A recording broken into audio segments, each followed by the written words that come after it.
सदियों से भारत में कई ऐसे महान चक्रवर्ती राजा महाराजा हुए जिन्होंने अपने राज्य में बड़े से बड़े न्याय किए, जिसमें दोषी को सजा और पीड़ित को न्याय मिलता था। ठीक उसी प्रकार इस सृष्टि में भगवान शनि को न्याय का देवता माना जाता है। ऐसी मान्यता है कि शनि देव को ही महादेव ने न्याय का देवता बनाया और शनि देव ही कलयुग में मनुष्यों के पाप का हिसाब करते हैं और उसके हिसाब से ही सजा भी देते हैं। पर हमारी देवभूमि में गोलू देवता या बाला गोरिया को न्याय का सर्वोच्च देवता माना गया है और गोलजू न्यायाधीश के रूप में उत्तराखंड में स्थापित हैं। लेकिन आज हम आपको एक ऐसे न्याय के देवता की कथा सुनाते हैं जिन्होंने अपने साथ तो न्याय किया ही किया और आज भी वह दूसरों को सच्चा न्याय प्रदान करते हैं। हर हर महादेव दोस्तों, आप सभी का स्वागत है हमारे इस YouTube चैनल पर।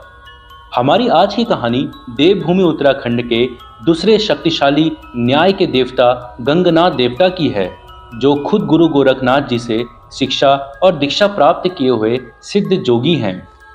तो चलिए अब इस कथा को शुरू करते हैं। कई प्राचीन मान्यता और लोक कथाओं के अनुसार गंगनाथ जी काली नदी के पार दोटीगढ़ नेपाल राज्य के राजा भव्य चंद के पुत्र थे। उनकी राजधानी कांकुर थी। उनकी माता का नाम प्योला रानी था तथा गंगनाथ जी अपने माँ बाप के इकलौते पुत्र थे। दादाजी केसरचंद तथा दादी का नाम इंदुमती था।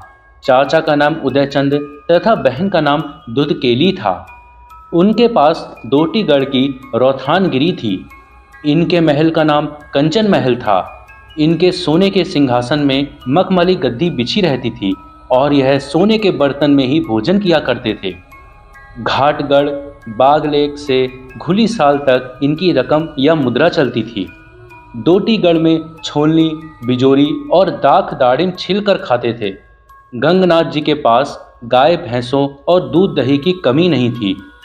एक बार ज्योतिषियों ने इनके बारे में भविष्यवाणी की कि इनके भाग्य में 12 वर्ष तक ही राजयोग रहेगा, उसके बाद यह जोगी हो जाएंगे।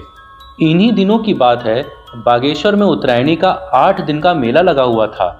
इस मेले में हूण और शोक लोग आए रहते थे।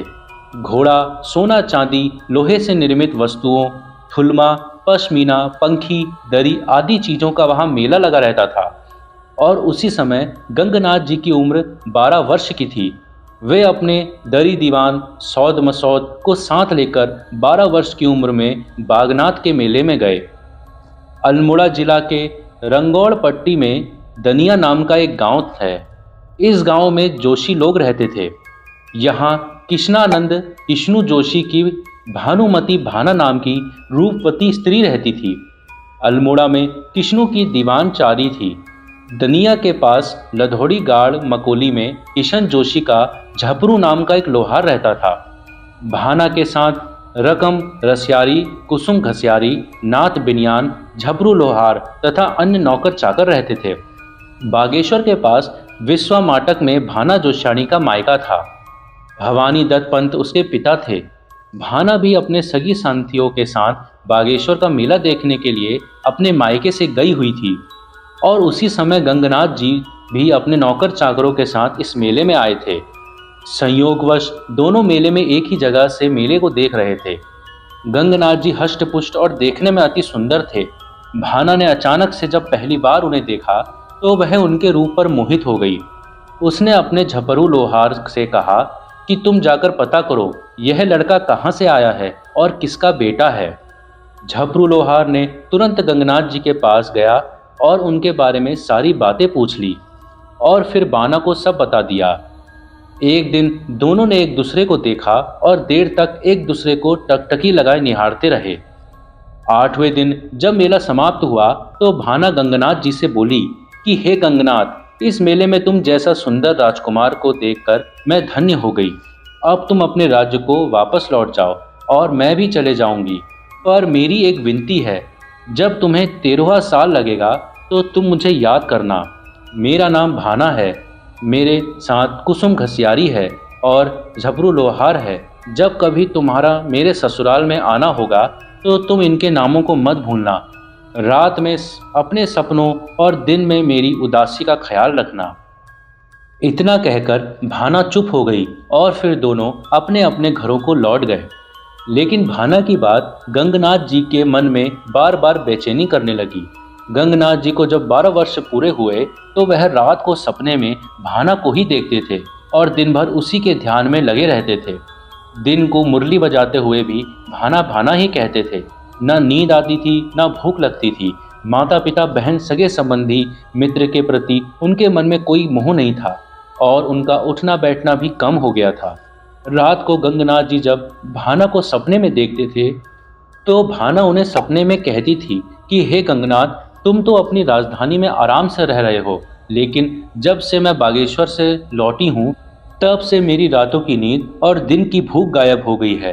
किसी दिन इस जोशी खोला में आकर अपनी शक्ल सूरत तो दिखा जाते, आपस में कुछ सुख दुख की बातें हो जाती तो मेरा मन शांत हो जाता।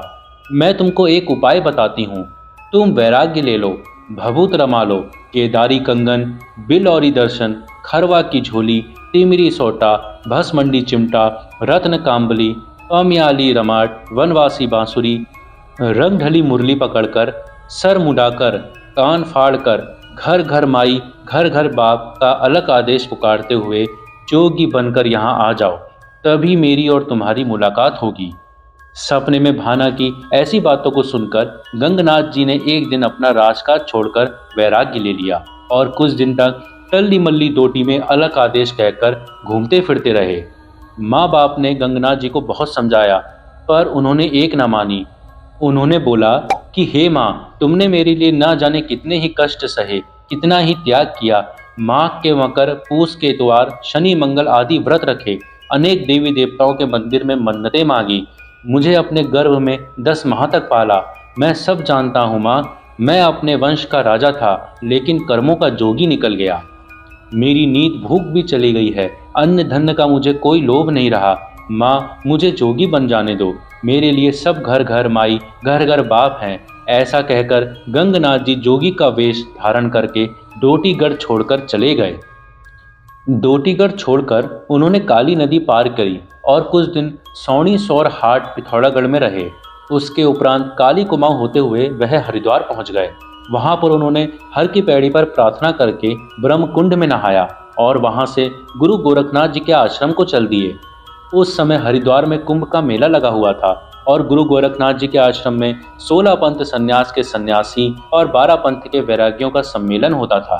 गंगनाथ जी भी वहां चल गए और उन्होंने गुरु गोरखनाथ जी से बोला कि हे गुरु जी, मेरा सिर मुंडा दो, कान फाड़ दो और मुझे जोग दे दो।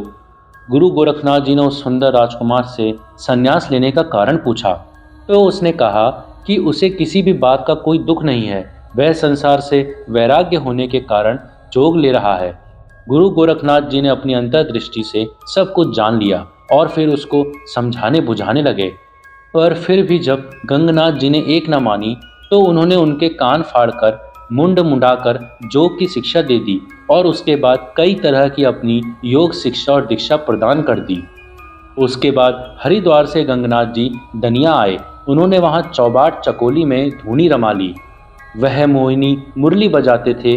वहां आने जाने वाले लोग ग्वाल बाल, घसियार आदि उस रूपवान जोगी को देखकर तथा उसकी मधुर मुरली के स्वर से मोहित होकर घर घर उनकी चर्चा करने लगे। उनकी चर्चा सारे दनिया गांव में फैल गई। भाना ने सुना तो उसे शंका हुई कि कहीं गंगनाथ ही जोगी का रूप धारण करके तो नहीं आए। उसने अपने विश्वास पात्र झपरू लोहार को उसके पास भेजा। लोहार गंगनाथ जी के पास गया और उसे भाना का संदेश दिया। गंगनाथ ने झपरू के माध्यम से भाना को आश्वस्त किया कि वह किसी भी बात की चिंता ना करे, वह मरते दम तक उसका साथ देगा। झपरू लोहार ने गंगनाथ जी की सारी बातें भाना को बताई कि डोटीगढ़ का राजकुमार गंगनाथ जोगी बनकर तुम्हारे गांव तुमसे मिलने आया है। भाना ने पुनः झपरू को गंगनाथ जी के पास भेजा कि अगर दनिया का कोई जोशी तुमसे तुम्हारा घर पूछे तो तुम अपना घर विश्वामटक बताना, क्योंकि वह उसका मायका था। धीरे धीरे दनिया के लोग भाना से कहने लगे कि तेरे मायके का जोगी चौबाट में आया है, उस बेचारे को गांव में बुलाकर अपने किसी मकान में रहने दे दे। भाना ने लोगों के कहने पर उन्हें गांव में बुला लिया और किमू डाली के नीचे उसका आसन जोड़ दिया। और झपरू लोहार को उसकी सेवा में रख दिया। जब गंगनाथ जी को जोशियों में रहते हुए 6-7 महीने हो गए तो भाना गर्भवती हो गई। यह बात दनिया के जोशियों में फैल गई। अल्मोड़ा में भी किशनु जोशी को जब इस बात का पता चल गया तो उसने लोकलाज के डर से बचने के लिए सेवकों द्वारा गंगनाथ जी, भाना और झपरू लोहार का पीछा किया और उन्हें घाटी के गधेरे में पंचक्की के भीतर मरवाकर वहीं दफना दिया। इसके बाद तीसरे महीने से यह तीनों प्रेत बनकर किशनु जोशी, उसके परिवार और अन्य जोशियों से अपने हत्या का बदला लेने के लिए परेशान करने लगे। उन्होंने जोशी लोगों की बहुत अधिक बर्बादी कर डाली। गंतपूछ कराने पर पता चला कि ये तीनों ही भूत बनकर उन्हें परेशान कर रहे हैं। तब किशनु जोशी और उसके बिरादरों ने दनिया के पास कुड़कोयली में इन तीनों का पहला थान मंदिर बनवाया। यह तीनों थान आज भी मौजूद हैं। वहीं से ही गंगनाथ जी का प्रचार पूरे कुमाऊं में हो गया। यहीं से न्याय देवता के रूप में गंगनाथ जी की पूजा होना शुरू हो गई। जिसके साथ भी कोई अन्याय होता है वह गंगनाथ जी के मंदिर में जाकर उस अन्याय के विरुद्ध आवाज लगाकर न्याय की भिक्षा मांगते हैं। गंगनाथ झपरू लोहार को साथ लेकर अन्याय को दंडित भी करते हैं। दोस्तों, हम आशा करते हैं कि आपको हमारा यह प्रयास अच्छा लगा होगा। वीडियो अच्छी लगी हो तो लाइक अवश्य करिएगा। कमेंट में अपने कुल देवों का जयकारा अवश्य लगाइएगा। जय देवभूमि, जय उत्तराखंड।